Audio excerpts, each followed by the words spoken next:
Olá, irmão, irmã, que bom que você está conosco de novo aqui no canal Classe de Professores.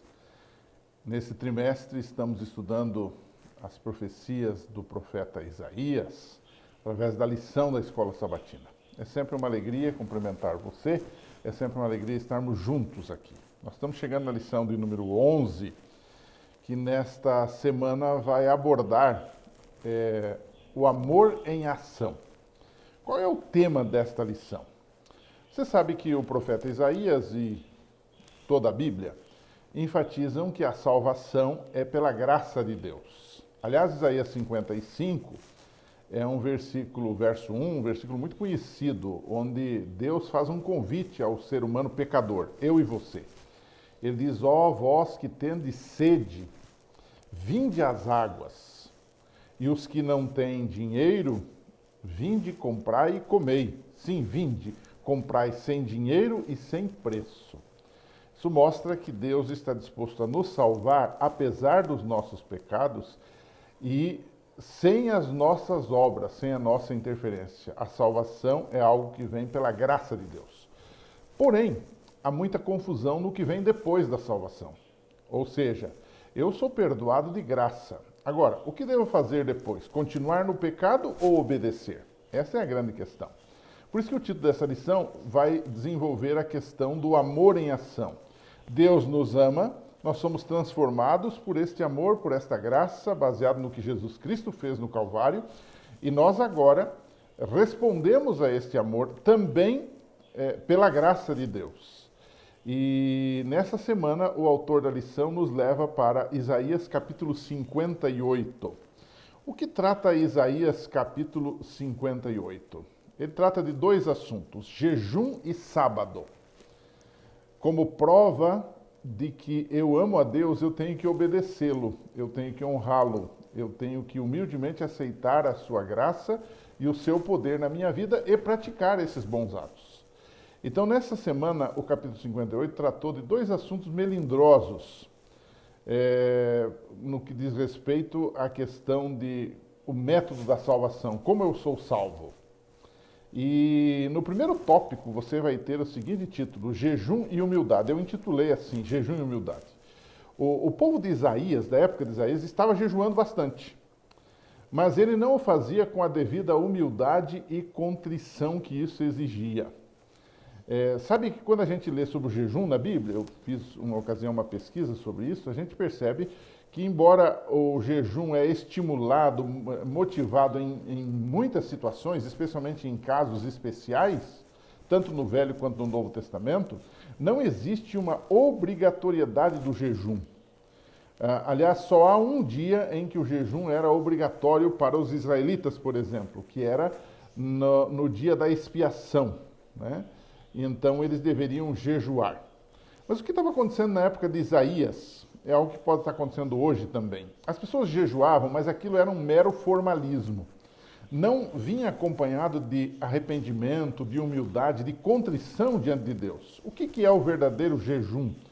O jejum é um tempo que você se abstém de alimentos ou de coisas que você gosta, para ter a sua mente desanuviada, para ter a sua mente clara, para entender a vontade de Deus, dedicar-se nesse tempo ao estudo da Bíblia, à oração, a uma concentração espiritual. Então o jejum em si não tem um mérito de salvar, de perdoar, nada disso, mas ele demonstra a minha humildade diante do poderoso e grandioso Deus, que é o guia da minha vida.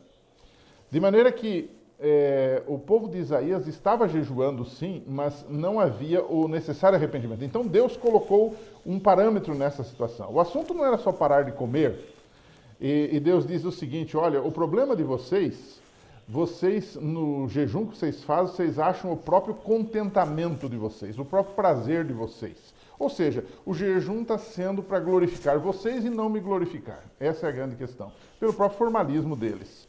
Então, e o povo até dizia, bom, Deus tem que nos parabenizar, porque nós jejuamos, mais ou menos como aquele fariseu lá de Lucas 18, que disse que jejuava 2 vezes na semana, e etc e tal, como se isso fosse um favor a Deus. Na verdade, é uma forma de honrar a Deus, mas não exatamente como eles pensavam. Então, você tem aqui o primeiro tópico, jejum e humildade. Não havia humildade nem a concentração, nem o amor, nem a adoração necessária com esse jejum que eles estavam praticando. O segundo tópico da lição, para você entender, eu dividi em alguns tópicos. O segundo é jejum e caridade, ou jejum e amor. Então Deus dá uma mensagem para o povo. O povo devia fazer um jejum agora verdadeiro, não apenas parar de comer, mas ir além. Um jejum que vai, além de deixar de comer, seria o seguinte. Deus diz assim em Isaías 58, 6 e 7, um verso muito conhecido. Ele diz assim: porventura não é este o jejum que eu escolhi? Que soltes as ligaduras da impiedade, que desfaças as ataduras do jugo, e que deixes livres os oprimidos, e despedaces todo o jugo? Porventura não é também que repartas o teu pão com o faminto, recolhas em casa os pobres abandonados, e quando vires o nu o cubras, e não te escondas da tua carne? Você percebeu que Deus aqui está levando o povo para um jejum diferente. Ou seja, eles se abstinham de comer apenas. E Deus diz assim: vocês não têm que se abster só da comida, vocês têm que se abster de outras coisas para ajudar pessoas que estão em real necessidade. Gente que está jogada na marginalidade até. Esse jejum do qual fala Isaías, e que Deus pede, é o mesmo que Jesus praticou em toda a sua vida. Em Atos 10, 38 diz assim, que Jesus andou por toda parte fazendo bem, curando, livrando os oprimidos do diabo. Então, você percebe aqui que Deus está conduzindo o povo para fazer um jejum, mas que esse jejum fosse acompanhado de obras de amor. Por isso que o título da lição é Amor em Ação. Ele diz: vocês são seguidores meus, adoradores meus? Então, adoradores meus são transformados por mim, e esses adoradores correspondem isso nos seus atos, ajudando pessoas, tá? Então você tem aqui dois blocos. O primeiro é a questão do jejum e humildade, o segundo é a questão do verdadeiro jejum, né? Agora, o Isaías 58, como eu disse, ele tem dois assuntos, né? O primeiro é o jejum, nós já tratamos dele. Agora ele passa para um tipo de jejum diferente também. Eu intitulei de jejum e passividade, ou jejum e repouso. Por quê? Porque agora ele vai tratar, e vai ligar um tema no outro, ele vai tratar da questão do sábado, né? Depois de falar sobre o jejum verdadeiro, Deus introduz uma outra prática comum aos judeus, que era o sábado. Enquanto que jejum é parar de comer, sábado é parar de trabalhar. Então, ele diz que a questão da guarda do sábado podia ter o mesmo problema do jejum, que era um parar, mas um parar sem significado, um parar sem pensar em obras de amor, de caridade, de honrar a Deus ajudando os filhos de Deus. Não havia ali a verdadeira humildade, a verdadeira contrição, o verdadeiro arrependimento. Era algo formal, em resumo, né? Então, o que nós temos aqui? No sábado, nós paramos o que é nosso e nos dedicamos a Deus. Mas, ao mesmo tempo, o sábado é um dia de se fazer o bem.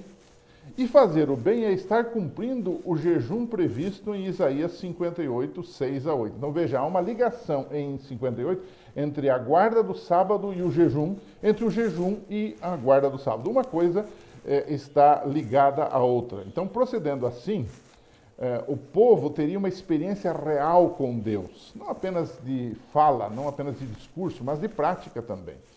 E aí essa experiência, inclusive, foi ilustrada num manancial cujas águas nunca faltam. Isaías 58, verso 11. Ou seja, essa experiência seria uma experiência real, duradoura, né? Vivificante do povo de Deus. E o jejum que eles faziam deixaria de ser algo formal para ser algo prazeroso, feliz e que honrasse a Deus. A mesma coisa com o sábado. Por isso que Isaías 58 tem aquele clássico texto, né, que diz: se você deixar os teus próprios negócios, os teus próprios interesses, havia interesses próprios na prática do jejum e havia interesses próprios dos judeus também na guarda do sábado. Então, Deus disse: não, você não deve estar buscando os teus interesses no meu santo dia. Que interesses seriam esses? Essa é uma boa pergunta para você discutir no final com seus alunos, né? Na conclusão da lição dessa semana. Que interesses seriam esses? O que é fazer, segundo Isaías 58, 13 e 14, o que é fazer a tua própria vontade com respeito à guarda do sábado? Alguns aqui acham que você não pode fazer nada, né? Mas Jesus deixou claro que no sábado é dia de a gente adorar a Deus, Jesus ia à sinagoga, segundo o seu costume, Lucas 4,16. Sábado é o dia de fazer o bem, né? De abençoar pessoas, de visitar um doente, por exemplo, de orar com pessoas, de se for necessário, levar lá uma cesta de alimentos. Quer dizer, você tem uma porção de coisas envolvidas na questão do sábado. O sábado é algo muito mais do que parar. Alguns acham que parar no sábado resolve a situação. Eu sempre digo, em tom até de brincadeira, que se sábado fosse apenas parar as atividades que nós temos, humanas, os vagabundos todos estariam salvos, porque eles não trabalham dia nenhum e não trabalham no sábado também. Então, isso não quer dizer nada. Sábado é um dia da gente dedicar a Deus e da gente fazer a vontade de Deus. É um dia da gente adorar a Deus e, sendo necessário, ajudar pessoas que estejam numa real necessidade. Claro, aqui não se está dizendo que você deve sair por aí trabalhando à torta e à direita. Eu estou ajudando as pessoas. Não, existem limites para isso. É alguma coisa que a gente pode até estudar numa próxima lição. Podemos conversar um pouquinho sobre isso, que a Bíblia fala sobre a questão de como guardar o sábado. No entanto, há pessoas que às vezes tornam o sábado um fardo. Por isso que Isaías 58 disse que o sábado deveria ser chamado de deleitoso, santo dia do Senhor. Então, fazendo essa ligação entre jejum e sábado, nós concluímos esta lição desta semana. E, como eu disse, no final você poderia fazer uma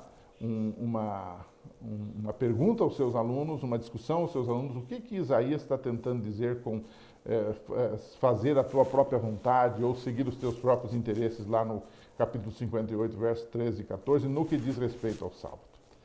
Estude um pouco sobre isso, pense sobre isso, converse com seus alunos sobre isso, faça-os participar desta lição e que Deus abençoe. A gente se encontra aqui na semana que vem, agora com a lição de número 12. Um abraço e até lá.